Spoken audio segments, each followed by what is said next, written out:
Have you ever stopped to consider how important a healthy gut is in fighting off infections? This might seem like an odd question at first, but it's a key component of understanding our overall health. You see, the gut isn't just responsible for digestion. It's a complex system that plays a critical role in our immune response, nutrient absorption, and even our mood. Our gut, or more specifically, our gut microbiota, is a bustling metropolis of billions of bacteria, viruses, and fungi. It's a diverse ecosystem where each organism has a specific role to play. And when this ecosystem is in balance, we thrive. But when it's not, we can become susceptible to a range of health issues, including infections. Recent scientific research has been delving into the intricacies of gut health, providing us with a more nuanced understanding of its significance. One of the intriguing areas of focus is on how a healthy gut can actually help fight off infections. It's an exciting realm of study that's revealing just how interconnected our bodies truly are. Think about it. Our gut, something we often associate merely with food processing, is actually a crucial line of defense in our body's fight against harmful invaders. It's like having an army within us, geared up and ready to protect us from potential threats. Only this army is made up of microscopic organisms diligently working around the clock to keep us in good health. The power of a healthy gut is not to be underestimated. It's a dynamic, vital aspect of our health that affects us in more ways than we may realize. And the more we understand this, the better we can harness its potential for our well-being. Intriguing, isn't it? Let's delve deeper into a recent study that provides fascinating insights into this subject. So what does this groundbreaking research reveal? Well, let's break it down. The study we're talking about sought to evaluate the efficacy of something called motor cortex stimulation, or MCS, as a treatment for chronic neuropathic pain. Now you may be thinking, what on earth is neuropathic pain? It's a complex chronic pain state that usually is accompanied by tissue injury. The nerve fibers may be damaged, dysfunctional, or injured, and they send incorrect signals to other pain centers within the nervous system. The researchers wanted to see how well MCS could address this type of pain. They didn't just choose any random group of people for this study. The participants were individuals who hadn't responded to conventional treatments. In other words, they were dealing with persistent, debilitating pain that hadn't been alleviated by the usual methods. The study was conducted over several phases. Initially, the patients were randomly assigned to receive either active or sham stimulation for 3 months. Think of this as the test drive phase. But it didn't stop there. This was followed by a single-blind phase and 6 months of open-label follow-up. The single-blind phase means that the patients didn't know whether they were receiving the actual treatment or a placebo. In the open-label follow-up, both the researchers and the patients knew what treatment was being administered. What were they looking for? The researchers were keen to measure the probability of response to MCS. They were also interested in identifying any particular conditions that responded better to MCS, as well as any that were less likely to respond. To ensure they had a comprehensive understanding of the effects, they even looked at post-operative analgesic effects after electrode insertion without stimulation. Essentially, they wanted to know if just inserting the electrode without any stimulation could provide pain relief. The researchers were thorough, methodical, and sought to understand not just if MCS works, but how, when, and for whom it works best. Now that we understand how the study was conducted, let's explore the key findings. The results of the study were quite enlightening. This investigation centered around motor cortex stimulation, or MCS, as a potential treatment for chronic neuropathic pain. The study followed 18 patients who hadn't found relief through conventional means. The patients were divided randomly to receive either active or sham stimulation for a period of 3 months. This was followed by a single-blind phase and 6 months of open-label follow-up. The findings were both intriguing and promising. There was a 41.4% chance of responding to MCS. That may not seem like a huge number, but consider this.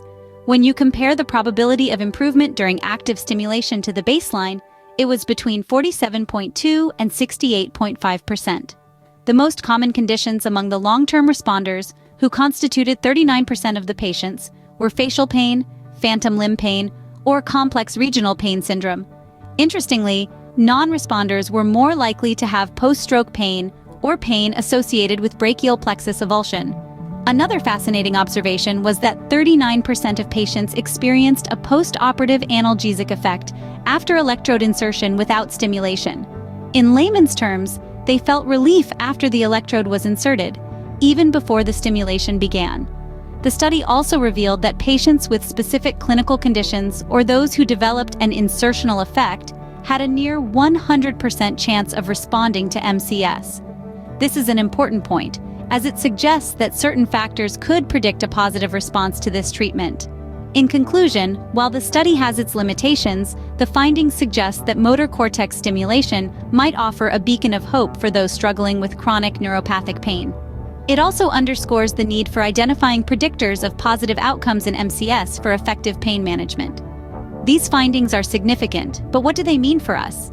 The implications of this study are far-reaching and could change the way we approach health and wellness.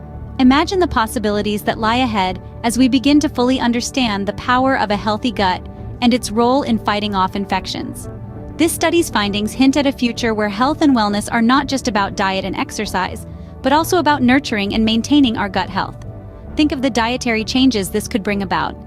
We might see a shift towards food items that promote gut health, with probiotics and prebiotics taking center stage. The humble yogurt could become a superhero in our daily diet, and fermented foods like kimchi and sauerkraut might become common household items. It's not just about eating healthy anymore, it's about eating smart, with a focus on nourishing our gut microbiome. Lifestyle choices, too, could see a transformation. Stress, lack of sleep, and sedentary habits, all known enemies of gut health, might be tackled with a renewed vigor. Regular exercise, good sleep hygiene, and stress management could become vital components of our daily routines, not just to stay fit, but also to keep our gut happy and healthy. In medical practices, this could herald a new era of personalized medicine. Doctors might not just prescribe medicines, but also recommend dietary and lifestyle changes to enhance gut health. We could see the emergence of gut health screenings as a regular part of medical checkups. And who knows, someday we might even have personalized probiotics, tailored to our unique gut microbiome. The implications are indeed far-reaching, but remember, it's not just about fighting infections. The health of our gut can impact various aspects of our well-being, from our mood to our metabolism, from our skin health to our immunity. The implications of a healthy gut extend beyond just fighting infections. Let's see what else a healthy gut can do. A healthy gut is not just a warrior against infections. It's an all-rounder, a star player in the game of health, performing various roles with finesse. This goes beyond the realm of infection fighting, reaching into corners of our health we might not immediately associate with our gut. Let's start with digestion. A healthy gut optimizes the process, breaking down food effectively, ensuring we get the most out of what we eat. The gut's microbial population, the gut flora, plays a crucial part here, aiding in the breakdown of complex molecules and making digestion smoother. Moving on, a healthy gut is like a skilled negotiator, extracting and absorbing nutrients from food. It ensures these nutrients are effectively absorbed into your bloodstream and transported to where they are needed most in the body. This nutrient absorption is vital for our overall health, supporting everything from energy levels to skin health.